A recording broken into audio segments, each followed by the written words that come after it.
Panel number 1, a demon fox? Hello everybody and welcome to the Nar U cast. I am your host, Mumkey Jones. And I'm Mage, I guess. And me and Mage right now, we decided, evidently there is an opening slot here on the PCP for a new podcast. I guess there is some other podcast on this channel that has moved to a different one, I don't know. But Mage and I saw this as the perfect opportunity to start our own manga anime book reviewing podcast. But, you know, instead of doing it chapter by chapter or something stupid like that, we decided it would be better to enrich our Naruto reading experience, to dissect this, to analyze this beautiful piece of art, panel by panel. So each week we're gonna review a new panel of the Naruto manga. How does that sound to you, Mage? That's great, because when you review it like by chapter, you miss out on all the wonderful art and detail that goes into every panel. So we're gonna go into very detailed stuff.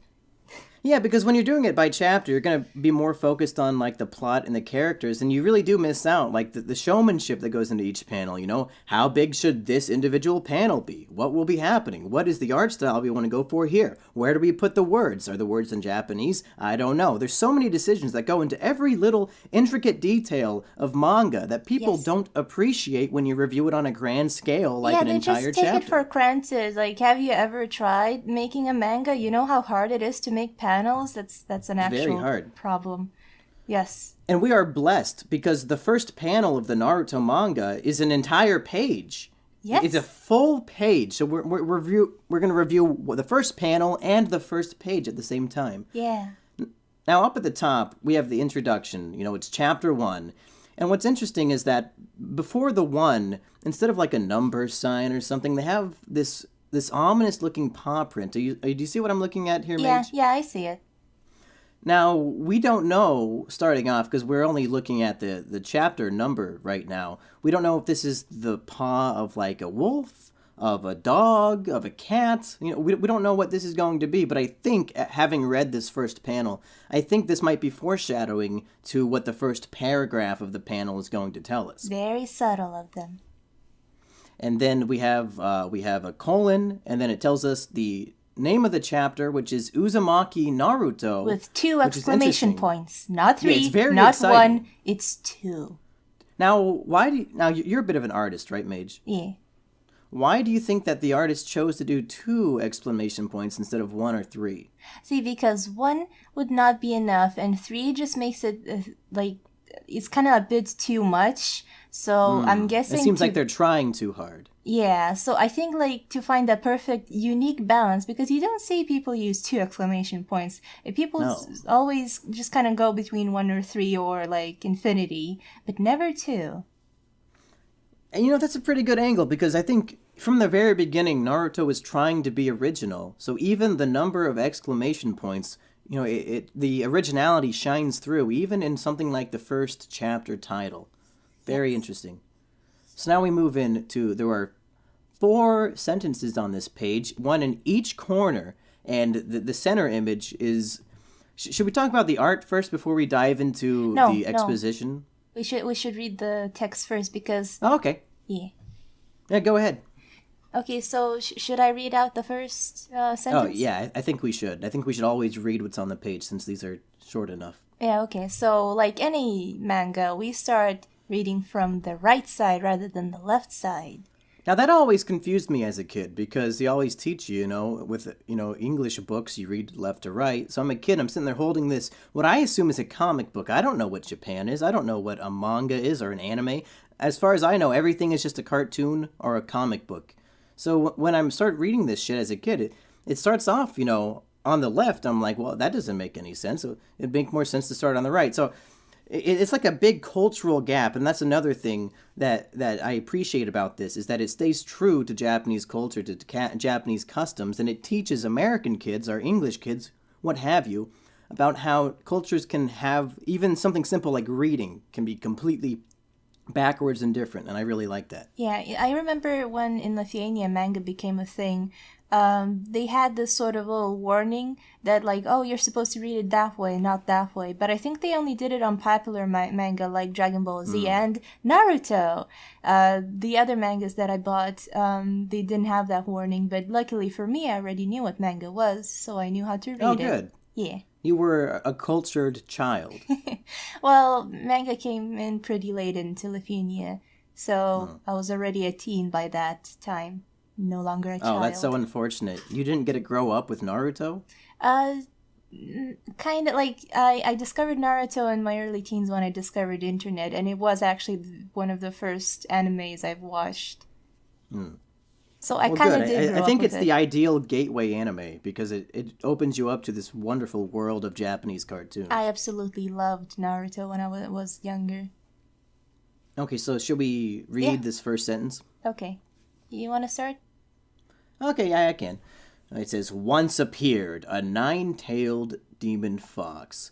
Now, this is interesting because I know we don't want to dive into the art yet, but it looks like it's kind of an abstract depiction of what I think this fox would be like, and it has these weird spirals coming off, and if I count them, 1, 2, yeah, there's 3, 9. 4, 5, there's 9. Okay, so it's consistent with the words on the page. That's good. Yep. Its mighty tails could crumble mountains and cause tsunamis.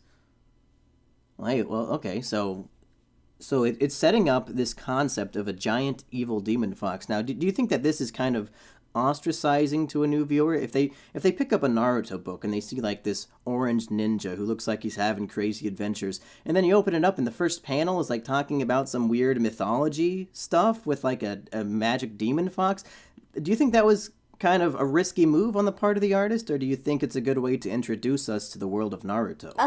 The art probably is confusing because when I first saw the whole page, I couldn't make heads or tails of what it was. But after reading the words and looking into the picture, I was like, oh, I see now.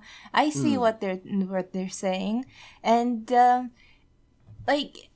It's a 50-50, I think, on a lot of people. It depends on how interested they are. If they're just flipping through and they're probably just gonna see like a mess and they're just gonna skip it and not bother to look into it, but those who stop and smell the roses, so to speak, will get treated to the nice little imagery of the actual words. So I don't know. Do you want to move on to the next sentence? Okay, should I read it? Yeah, go ahead. To fight the demon, the people assembled all the shinobi from the village. Now, I don't know about you, this might be an issue with just the translation, but I think the word assembled is spelled wrong on this page. Is it spelled wrong for you, too? Yeah, now that you mention it, it might be spelled wrong. They have it spelled ASSENMBLED.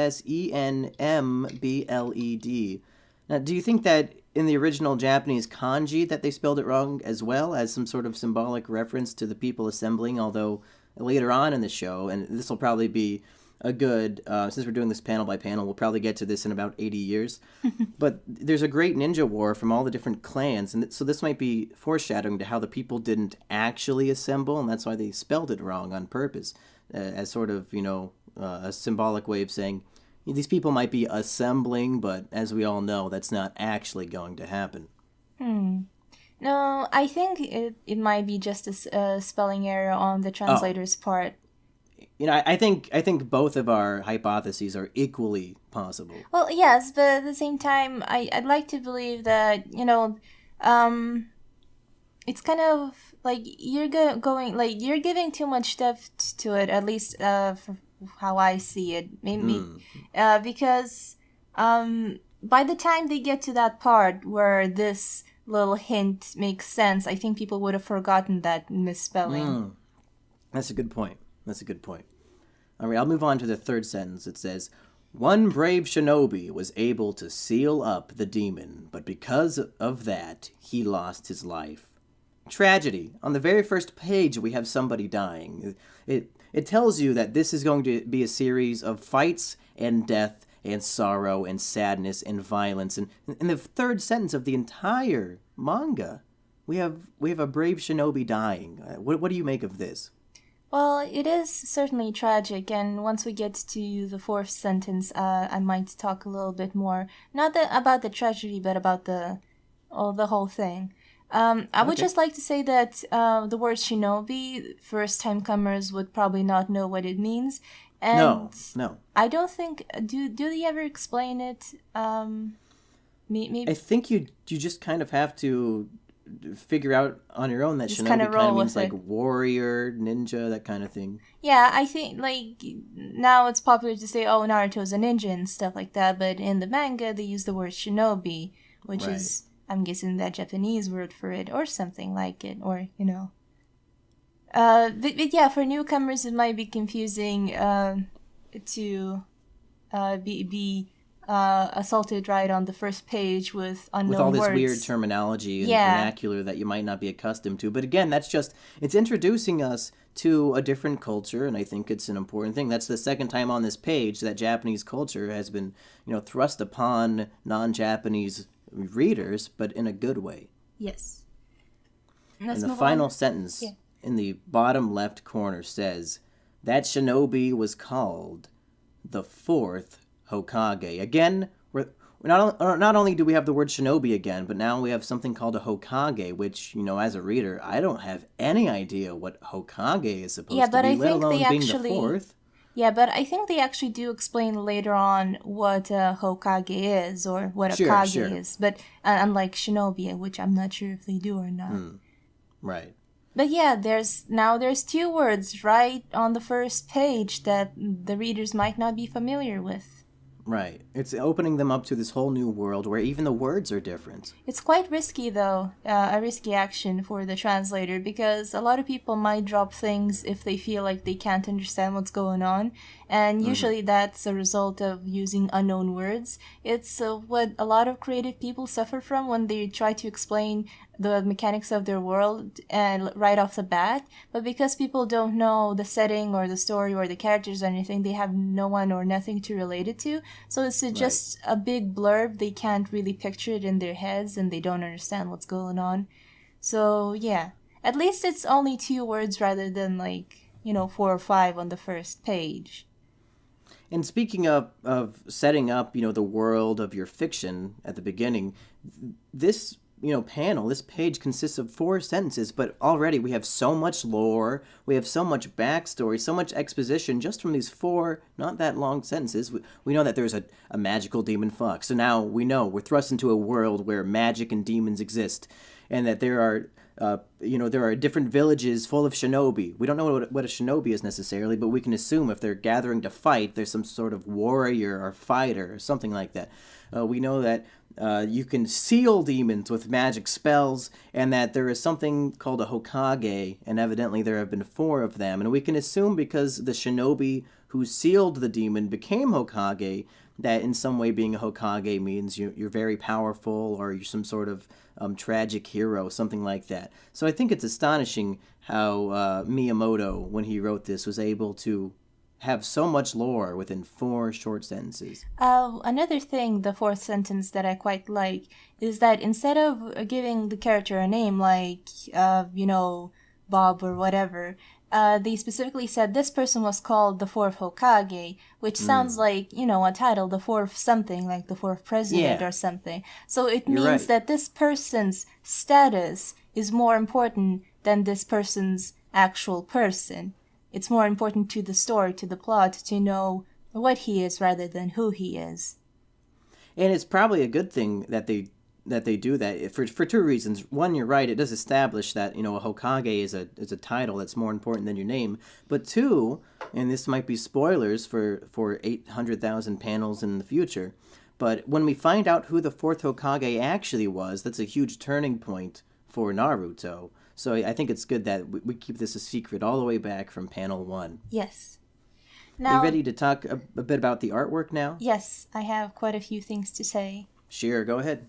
Okay, so at the very bottom, under the fox thing that we already established has 9 tails and stuff like that, there's a circle, and within that circle we can see a ninja star that not a lot of people, or at least not first-comers, would be familiar with if they're not familiar with the Japanese culture and whatnot. Right. But within that star, you can see a figure standing on top of a frog that has a symbol on its belly. You see that? Yeah. Do you read Japanese? Do you know what that symbol means? Sadly, no. I used to be familiar with a few symbols, but this is not a symbol I'm familiar with. No. That's too bad. Somebody in the comments will have to let us know. Yes. And he is surrounded by little fire things, which usually denotes like magic because they're floating fire things like wisps or whatever. So I'm assuming it's, referencing how he sealed demon. And if you go back up to see right behind the demon fox, you can almost make out like a little sigil, the word maybe, like a kind of not a circle. How many corners? I can't really tell how many corners it is, but it's like a, well, it kind of It's like looks an like alchemy circle. yeah, it kind of almost looks like a seal, which makes sense because this person is sealing up the demon, and the whole picture is connected like that. And Now basically, it's a. Go ahead. I'm sorry. yeah, and it's basically just illustrating the four sentences we just read. That's why I wanted to read the sentences first rather than analyzing the image. I think it's a good thing that we're analyzing this one panel at a time because there's so many little details to the art that, I never would have even thought of before unless I was doing a show like this. But your description was pretty apt of you have the big ninja star and then the guy on the frog is standing in front of it. But what I'm noticing now is a bit of Jesus imagery because the shinobi ninja star is sitting up in a way that resembles, the cross. It's like, up and then a cross, Yeah, and it could also resemble, the death of the person. Exactly, because the whole point of the cross is that Jesus is making the ultimate sacrifice for the good of the people around him, and this shinobi is standing in front of this ninja star that is in the shape of a cross. So it's like he is sacrificing his life to save the people around him, which is exactly what he's doing according to the text. Exactly. So that's crazy. He died to save others. That's just, it's phenomenal. I never would have observed something like that. So do we have anything else we should talk about on this panel, or should we save it for next time? I think we're done here. I just wanted to point out that I quite like the sort of messy, inky look of this. It looks tattered and kind of old. Like you're reading an old ninja scroll that is telling you stories of the past. Yes, and it's very, very messy, very maybe almost rushed in a way, but at the same time you can still make out the important details. And also it's rather than written, it's illustrated, so anyone at any point, any time, from anywhere could try and understand what's going on. Yeah, it's kind of like when somebody messes up their hair on purpose to make it seem like they don't care about how their hair looks. This art is kind of wacky and crazy and sloppy on purpose to resemble something greater. Maybe the chaos that the demon had brought upon the land. That's brilliant. All right, well, everybody, thank you for joining us for the Nar U cast, where we review the Naruto manga one panel at a time. I'm looking forward to the next one. Mate, should we do this daily? Should we put these up once a day, once a week, once a month, once an hour? What do you think? How often should we put these up? Let's keep it a surprise. Okay. We'll keep it a surprise. We'll see you guys next time for Panel 2 of Chapter 1 of Page 2 of Naruto. I've been Mumkey Jones. And this has been Mage.